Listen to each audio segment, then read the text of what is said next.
Hey guys, so this is my introduction to our new lesson this week. Last week we learned about Carpe Diem, and that is a Latin phrase for seize the day. So we learned all about that, and you guys found the themes related to Carpe Diem in some modern music.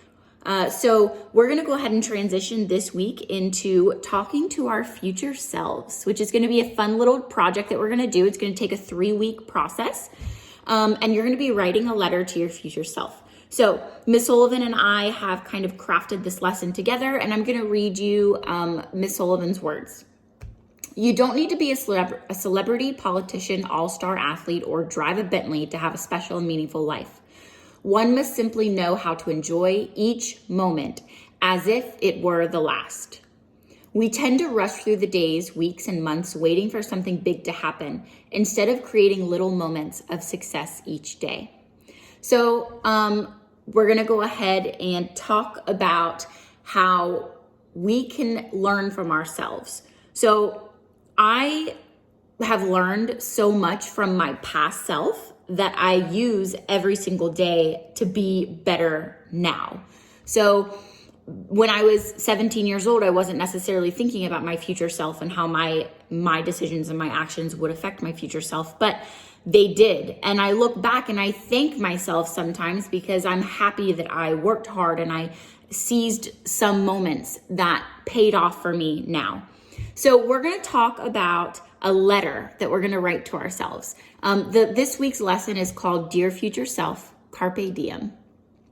Seizing the day isn't always easy. When we watch the film clip from Dead Poet Society and listen to some of the songs from last week, some of those seize the day messages about life sound like every single day should be extraordinary, which feels like a lot of pressure.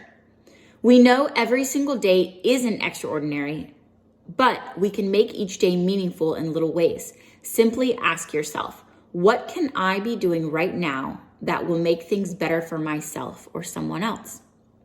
Okay, so we are going to learn from ourselves and we're going to write to our future selves. So the structure of this lesson is going to be a 3-week process. Starting with week 1, we're only going to write the first paragraph of our letter. So we're not completing our letter in 1 week. We're only writing the first paragraph.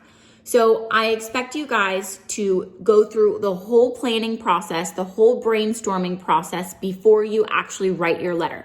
Don't skip steps, okay? I promise you it'll be worth it. If you brainstorm, if you really think about the questions that we're asking you, and you brainstorm and you plan and you plot, when it comes to writing your paragraph, it's going to be much easier and much more organized, okay?